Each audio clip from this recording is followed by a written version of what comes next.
안녕하십니까. 매일 안교 교과 방송 개인 말씀 묵상 시간에 함께 하신 성도 여러분들 새해 복 많이 받으시기 바랍니다. 2025년 새해의 첫날 이 한 해를 말씀과 기도로 시작하시는 성도 여러분들께 하나님의 크신 축복이 함께 하시기를 간절히 기원합니다. 기도하시겠습니다. 하늘에 계신 아버지 하나님, 한 해를 보내고 이제 오늘 새로운 한 해를 맞았습니다. 2025년 이 한 해가 주님 안에서 희망차고 정말 믿음의 향상이 일어나는 귀한 한 해가 될 수 있도록 인도하시고, 이 말씀 묵상 시간에 참여하는 모든 성도들의 삶에 한량없는 주님의 축복이 함께하여 주옵기를 예수님의 이름으로 간절히 기도드립니다. 아멘. 오늘은 수요일 소지입니다. 부름받은 자는 많으나 선택된 자는 적다. 이번 주 교과를 통해서 하나님의 사랑의 기본 특징을 살펴보는 가운데 가장 핵심적인 내용을 꼽으라고 하면 사랑은 자유의지에 달린 문제라고 하는 것입니다. 하나님은 당신의 자유의지로 사람을 사랑하기로 선택하셨고, 동시에 우리들 역시 그 사랑에 자유롭게 반응하도록 이끄신다고 하는 것입니다. 이러한 사실, 즉 하나님께서 사람들에게 당신의 사랑을 받아들일지 거부할지 자유롭게 선택하게 하신다는 사실은 예수님이 말씀하신 그 혼인잔치의 비유에 잘 나타나고 있습니다. 마태복음 22장 1절부터 14절을 읽어보시기 바랍니다. 한 왕이 있었는데 아들을 위해서 혼인잔치를 준비합니다. 종들을 보내서 초대할 사람들을 부르죠. 그러나 그들은 오기를 거절합니다. 왕은 여러 차례 종들을 보냅니다. 하지만 그 초대받은 사람들은 그 부름을 무시하고 거절합니다. 그리고 어떤 사람들은 보낸 종들을 잡아서 모욕하고 죽이기까지 했다고 합니다. 이에 왕은 군대를 보내서 그 종들을 살해한 자들을 진멸하고 그 동네를 불살랐다고 합니다. 이 부분은 하나님의 공의를 보여주는 부분인데 하나님의 계속되는 사랑을 다루는 부분이기 때문에 이번 우리 교과에서는 건너뛰고 있습니다. 공의에 관한 내용은 다음에 따로 공부하게 될 것입니다. 하나님의 사랑과 공의라고 하는 주제가 아주 광범위하기 때문에 우리가 체계적으로 잘 이해하지 못하면 어렵게 비춰질 수도 있고 오해할 수도 있는 것입니다.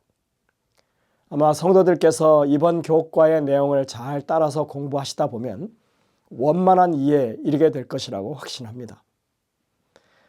왕은 그렇게 반역자들을 처리한 후에 또다시 신하에게 사람들을 초청하라고 명하십니다. 혼인잔치는 준비되었으나 청한 사람들은 합당하지 아니하니 네 거리 길에 가서 사람을 만나는 대로 혼인잔치에 청하여 오라. 그렇게 해서 혼인잔치에 많은 사람들이 오게 되었습니다. 이 혼인잔치의 비유는 하나님의 구원의 초청에 응하는 사람들에게 하나님께서 어떻게 구원을 베푸시는지 설명하는 그런 비유입니다. 아들의 결혼식은 예수 그리스도를 신랑으로 맞이하는 교회의 모습을 나타냅니다. 그래서 계시록에서는 예루살렘 성을 가리켜서 신랑을 맞는 단장한 신부와 같다고 그렇게 표현합니다. 죄악의 역사의 마지막에 펼쳐질 어린 양의 혼인잔치에 세상의 모든 사람들을 초대하시는 하나님의 모습이 여기 보여주고 있습니다.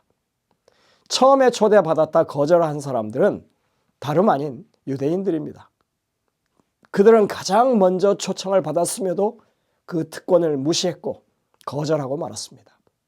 심지어 보낸 하나님의 사자들을 죽이기까지 했던 사람들입니다. 이 비유의 모든 국면이 이스라엘의 역사를 반영하고 있습니다. 그들이 거절한 후에는 이제 길과 사거리로 종들을 내보내서 모든 사람을 초청하라고 하셨습니다. 이방인들이 복음의 초청을 받는 그런 상황을 보입니다. 이렇게 해서 잔치 자리에 사람들이 넘치게 된 것입니다.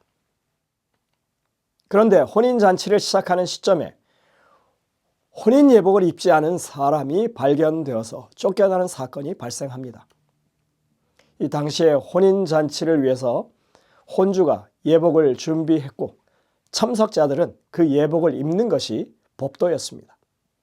이것은 구원의 잔치에 참여하는 사람들이 갖추어야 할 자격 여건이 무엇인지를 보여주는 것입니다. 그들은 그 잔치에 자신의 좋은 옷을 입고 오도록 초청받지 않았습니다. 그 잔치에 참여할 수 있는 유일한 의복은 왕이 제공해 준 혼인 예복이었습니다.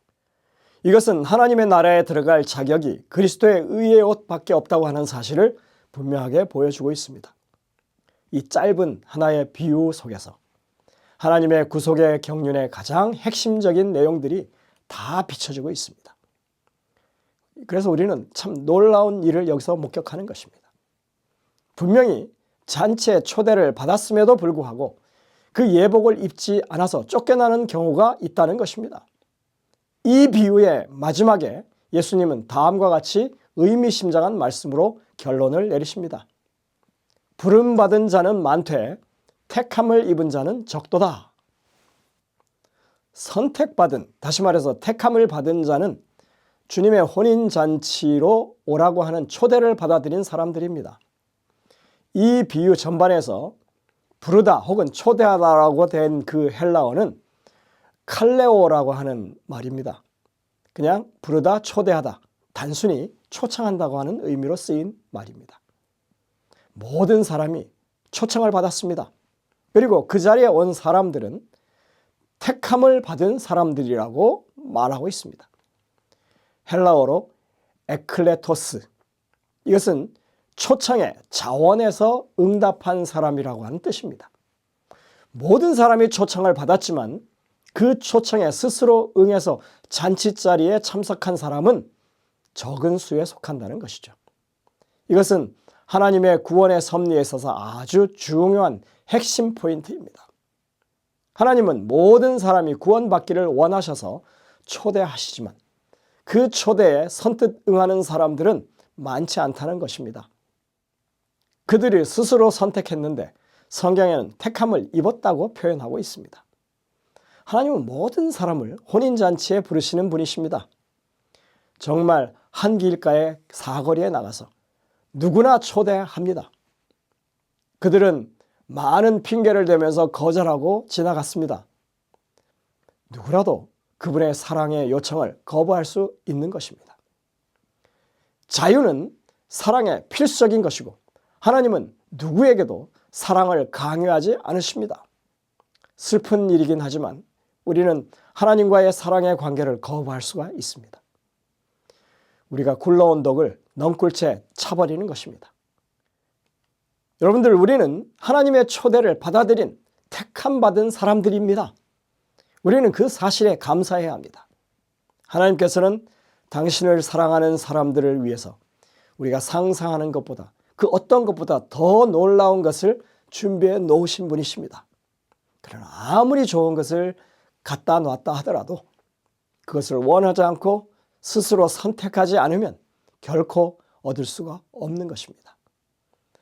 하지만 이런 선택은 구원받은 성도의 일상에서 계속되는 일입니다. 구원받았음을 인정하고 그리스도의 의의 옷을 입는 것은 우리의 매일에서 일어나는 일이어야 하기 때문입니다. 혼인잔치에 초대받아 왔지만 그 자리에서 혼인예복을 입도록 요청받았다고 하는 사실을 기억하시기 바랍니다. 그 자리는 한시라도 그리스도의 의의 옷이 없으면 자격이 주어지지 않는 곳입니다. 영감의 교훈을 보시면 교회 안에 인치는 작업이 펼쳐지고 있는데 인침을 받은 사람이 별로 없다고 하는 그런 말이 있습니다. 청함을 받은 자는 많되 택함을 입은 자는 적으니라. 많은 사람이 자비의 초청을 받고 시험을 받아 입증되고 있다. 그러나 살아계신 하나님의 인으로 인침을 받는 자는 별로 없다. 하늘나라에 들어가기 위하여 어린아이처럼 자신들을 낮추는 자들은 별로 없다. 자기를 낮추고 자신의 무가치함을 깊게 그리고 계속적으로 의식하면서 그리스도의 은혜를 받은 자들은 별로 없다. 우리는 이 말씀을 잘 이해해야 합니다. 혼인잔치에 응하는 그 일 이외에 최종적으로 인치는 사역이 펼쳐질 때 두 번째 관문에 응해야 한다고 하는, 그래서 그 인침을 받는 일에 택함을 입은 자가 적다고 하는 그런 말씀이 아닙니다. 교회정은 5권에 나오는 오늘의 이 인용구는 그 당시 베틀그릭 교회에서 있었던 사건을 이야기하고 있습니다. 당시 그 교회 안에서 패권을 쥐기 위해서 거룩하지 못한 욕망을 가진 사람들이 있었다고 그것을 경고하고 있습니다. 그들은 높임을 받기를 좋아하고 서로 간의 경멸과 멸시의 대립이 있었다고 하는 것입니다. 거칠고 용서하지 않는 정신, 시기와 분쟁과 다툼이 있었던 그런 상황이었습니다. 여러분들은 그런 상황이라면 어떻게 생각이 드십니까? 이들이 그리스도의 의의 옷을 입은 사람들로 보이십니까? 아니면 세속적인 옷, 즉 자기 자신의 옷을 입은 사람들로 보이십니까? 어쩌면 그들은 혼인잔치 자리에 초청받아 오기 전에 그 길가 사거리에 다니던 그 모습 그대로 살고 있는 듯합니다. 구원의 초청을 받아들였다고 하는 것은 그 자리에 준비된 예복도 기꺼이 입기로 했다고 하는 것입니다. 구원으로의 초청, 그리스도의 의의 옷을 입으라고 하는 초청은 우리의 매일의 삶에서 우리가 결정해야 할 그런 상황인 것입니다. 우리가 매일 구원의 확신을 재확인한다고 하는 것은 구원의 확신이 없이 산다고 하는 얘기가 아니죠. 우리는 그렇게 함으로써 구원의 확신을 누릴 수 있다고 하는 것입니다. 그것을 새롭게 더 굳건하게 우리가 그것을 가질 수 있다고 하는 것입니다. 여러분들 2025년이 시작되는 오늘 주님의 초청에 자원해서 여러분들이 응답하게 되시기를 간절히 바랍니다. 그리고 이 한 해가 더욱 영적으로 부흥하는 경험을 하게 되시기를 간절히 바랍니다. 기도하시겠습니다. 하늘에 계신 아버지 하나님, 하나님의 구원의 초청과 그리스도의 의를 옷 입으라고 하는 그 요청이 오늘 우리에게 늘 새롭게 다가온다고 하는 이 사실에 감사를 드립니다. 우리가 날로 새롭게 된다고 했던 바울의 간증처럼 주님과 그렇게 더 밀접하게 긴밀한 사랑의 관계를 유지하는 한 해가 될 수 있도록 복을 허락해 주시옵기를 예수님의 이름으로 간절히 기도드립니다. 아멘.